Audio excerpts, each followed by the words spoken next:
Hello, Simon here from Crafted Bricks. This video is going to be an update type video, actually almost like a mini remake of the very first video that I ever published on YouTube, which is about my modifications and upgrades to this beautiful UCS A-wing Starfighter model. Now, it is very true what they say. New YouTubers often spend kind of their first 12 months going through this learning experience. You kind of suck in your first 12 months. And I feel like I've almost had that lived in experience. I feel like although I'm making incremental improvements on my videos, I still feel like I've got a long way to go. I'm very proud of some of the changes that I've made and I hope you've been able to see the improvements in the videos as I've published more and more videos. Now, when I look back through my catalog of videos, there is one that I really felt I had to remake, and of course, it's the video on this particular model. The original just sucks. My delivery was too dry. It was very long. The video was also very dark. I didn't really know how to correctly expose my footage back then. And also didn't know much about sort of how to color correct and grade my footage in Premiere Pro, which is what I use to edit my videos. So I thought, now that I know a lot more and I feel like I'm getting better with my delivery, I'd shoot a new introduction, use some of the original footage where I actually walk you through in detail all the changes and upgrades I've made to the model, and then shoot a new conclusion and also provide a little bit of extra information for anyone who wants to actually go ahead and update their model with the changes. Now, if you like what you see in this video, instructions for my upgrades are most definitely available on Rubricable for free, and I'll put a link to where you can download those instructions in the description of the video. All right, let's talk about the issues that I had with the standard design of the model that I wanted to correct with my modifications. The main one is I really don't like these plate-built tail fins. They just look undersized and quite flimsy and really don't suit the build style the designers used to build out the rest of the model. He's done a great job using all these sloped elements, tiles, and different parts to create a very robust looking model. I just feel like those plate-built tail fins really let the model down. That's one area that I wanted to correct. The second thing is, and you'll really know this if you already own this model, that the engine assemblies are very loose. They're not attached that well to the body of the model for the standard design of this set. And they actually kind of droop on display. So that's something that I wanted to fix. And I also, of course, want to do away with those two half-cylinder pieces, those really large half cylinders, and get rid of those stickers. You know, we really don't like stickers on our UCS sets. So I want to go with a proper parts build and design for my modified version here for these two engine sections. I also wanted to correct a number of other cosmetic issues that I had with the set. So for example, getting rid of those brightly colored Technic elements in the cockpit of the model and some off-colored Lego parts that were visible in the two weapon sponsoon areas. Now I know this is quite a common complaint with this model as well. There are some large sloped type pieces on one side of the model with some grey printing on them that's supposed to represent battle damage. Mine was sort of misprinted and not aligned that well, and that seems to be a common issue with this model. So I also want to make some cosmetic changes to do away with those printed parts. And then I want to improve how the model looks in this nose section area and also make some changes to the two torpedo tubes.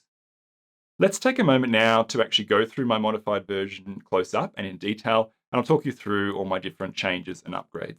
The first change that I made was to replace the plate-built tail fins with brick-built tail fins.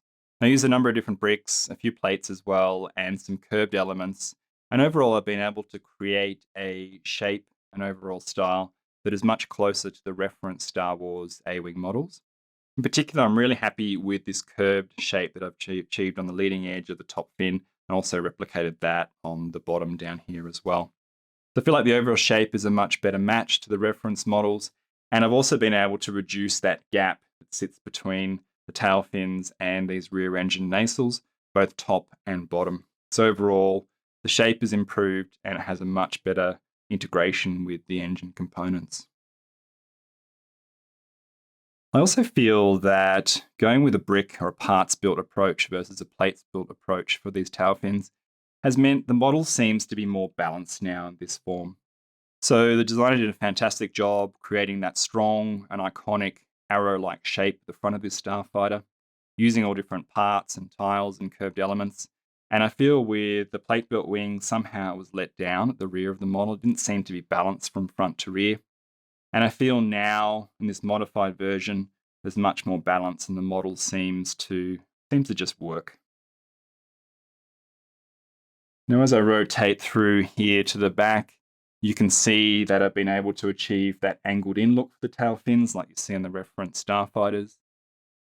And also that I've used various different medium stone grey parts to give the tail fins that battle damage type look.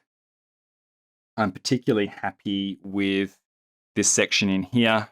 It looks quite organic in terms of the battle damage and just looks great in person.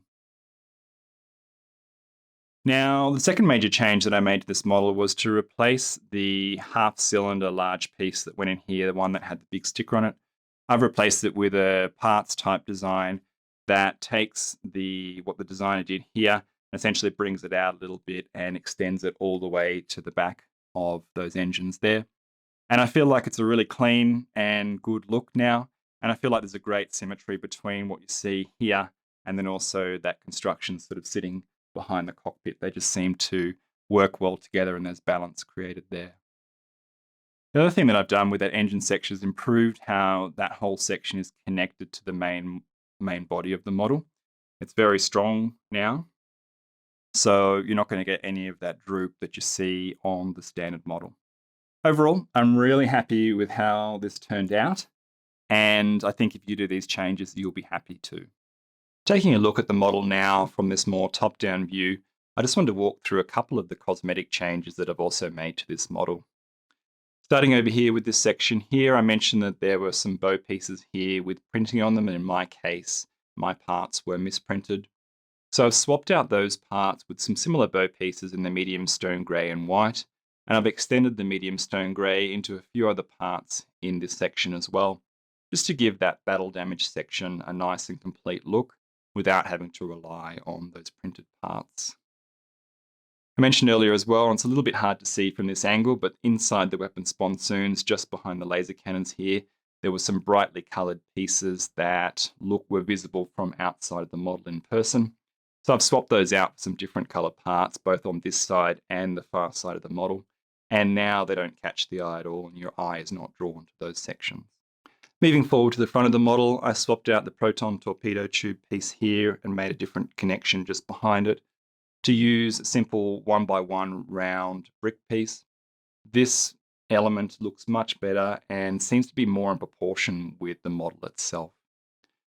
I've also swapped out, as you can see, the panels on the front here and made a change to this section here.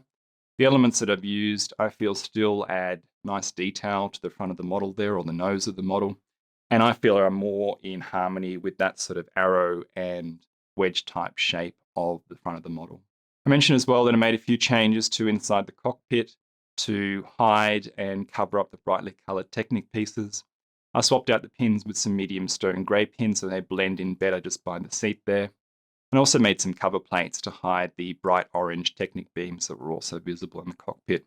You will see as well that I've swapped out the padding elements that were originally used with some simple 1x2 dark tan tiles that I feel give the seat a nice clean and simple look. Before I wrap this video up, I just want to share a few additional bits of information with you that'll be very useful for you if you're actually deciding to go ahead and do these mods and upgrades to your own UCS A-wing Starfighter set. The first thing is, all the mods and changes that I specified can most definitely be done after you've already built the model. There is some disassembly required at the rear section of the model, particularly around the engines, but it's reasonably straightforward and quite easy to do. Unfortunately, there's one exception to this, and that is the changes I've specified in the interior of the cockpit to get rid of those brightly coloured Technic elements can really only be done if you're building this model for the first time.